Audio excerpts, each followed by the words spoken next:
10 days ago, the most reputable reporter in baseball said that the Giants were, quote, aggressively pursuing second baseman. He named some names. There's another guy who could potentially be a fit. 10 days later, nothing has happened, and spring training is right around the corner. So are the Giants going to make a move or not?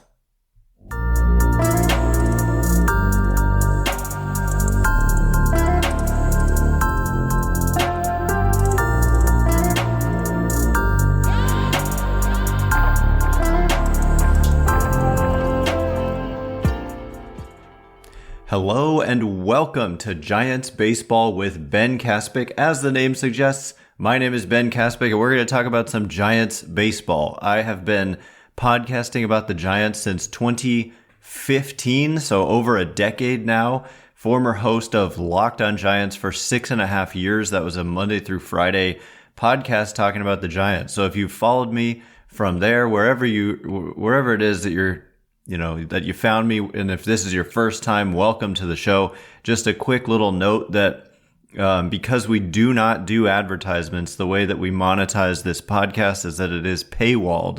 And so the first half, roughly, is always going to be free. I can't promise always.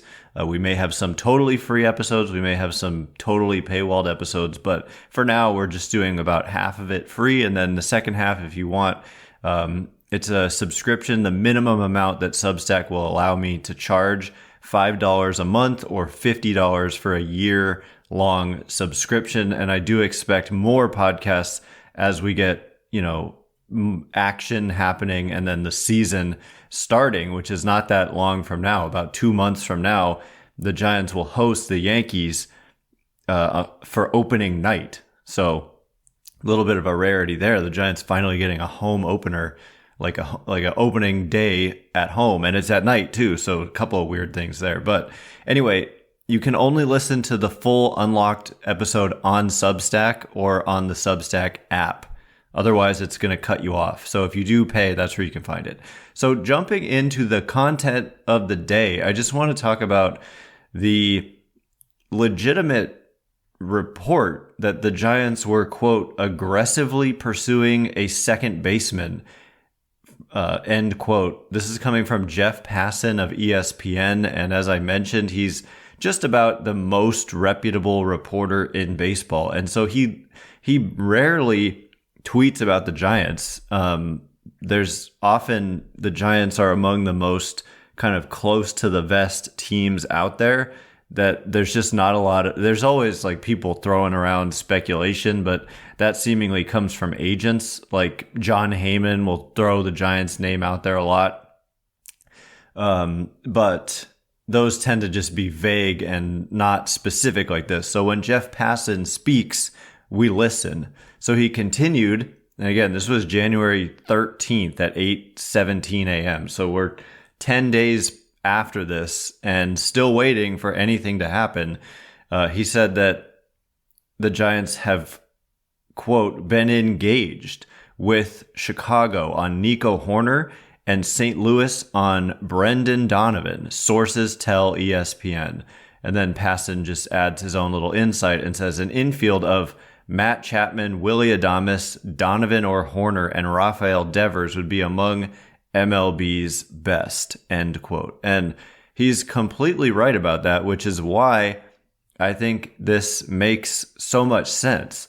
And there, I would add another name into the list now that we got the Nationals making some moves here with, or at least a move, trading their really good young pitcher with multiple years of team control, Mackenzie Gore, yesterday to the Texas Rangers. So Mackenzie Gore is not a free agent until after the 2027 season.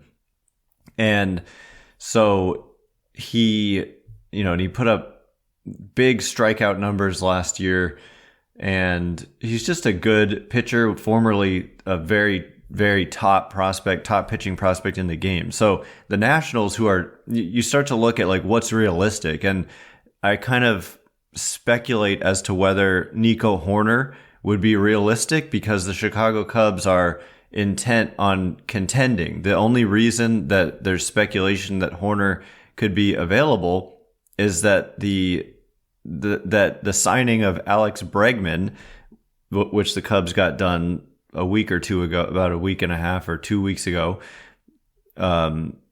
seemingly created a logjam that could potentially push Nico Hoerner out or make him expendable, I guess is the better way to put it, because it would allow the Cubs to play their 13th overall pick from 2023, Matt Shaw, in the starting lineup, because otherwise there's nowhere for Matt Shaw to play. But you could also make the case, like, why not just have Shaw as like a backup and let him kind of work his way in that way? So we'll break down Nico Hoerner, but I think for me, I look at teams like the Nationals and like the St. Louis Cardinals that are selling off players, teams that aren't necessarily contenders. And in the Nationals case, clear non-contenders. In the Cardinals case, pretty clear non-contenders as well, after they've sold off so many players this offseason. So basically, I just want to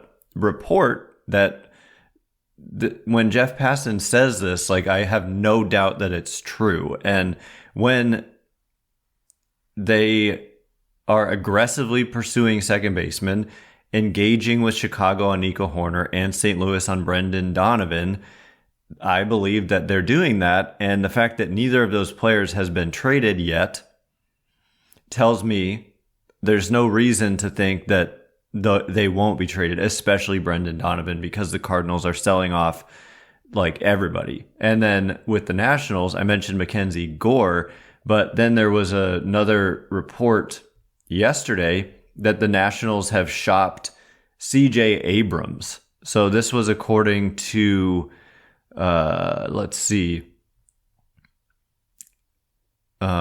multiple reporters: Spencer Nussbaum, Andrew Golden, and Chelsea James of the Washington Post write that the Nationals have shopped Abrams and center fielder Jacob Young over the winter. And so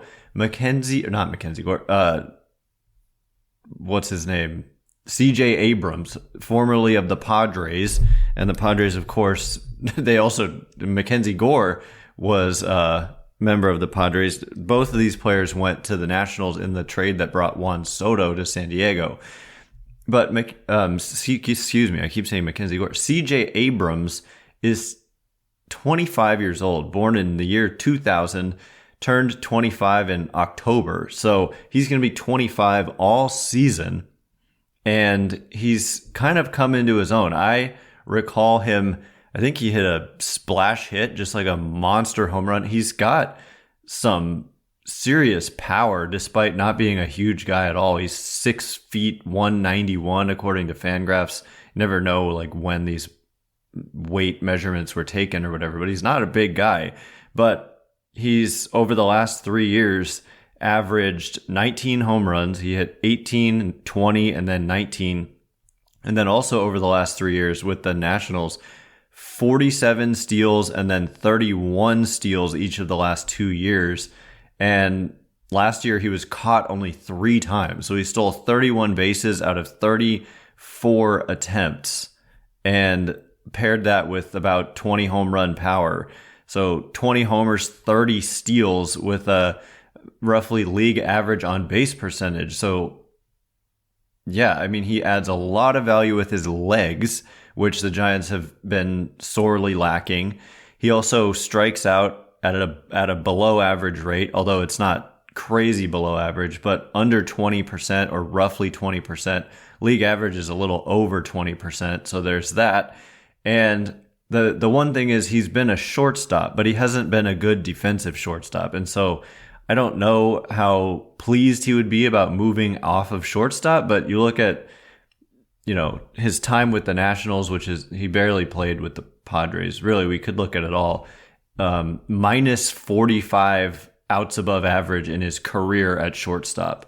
Roughly 10 to 15 in the negative category per year, outs above average at shortstop. Whereas defensive runs saved is a little kinder to him. He's at -6 in his career. And in his time with the with the Nationals, I should say, he's at -1. So defensive runs saved sees roughly league average defense at short. Outs above average sees significantly below average defense. So I would kind of blend those two together and say probably not atrocious, but below average at short. And he's only played 66 career innings at second base, and that was all with the Padres. The Nationals have only played him at short, but the Nationals also didn't have another shortstop, I'm guessing, who was going to force the issue there, whereas the Giants have Willy Adames. And so for Abrams, he, like I said, is only 25 years old and is under team control through 2028. And so this is a guy who, we're talking 26, 7, and 8, 3 years of team control. He is making $4.2 million this season through the arbitration process. So 2 more years of arbitration eligibility. There's no guaranteed contract for him, but the Giants would have the choice if they were to acquire him, for 2 more years of arbitration. And so you're talking about a young player. He's 25, fast. I think would improve defensively if you move him to second. That's typically what happens with shortstops. And also the bat and the legs play.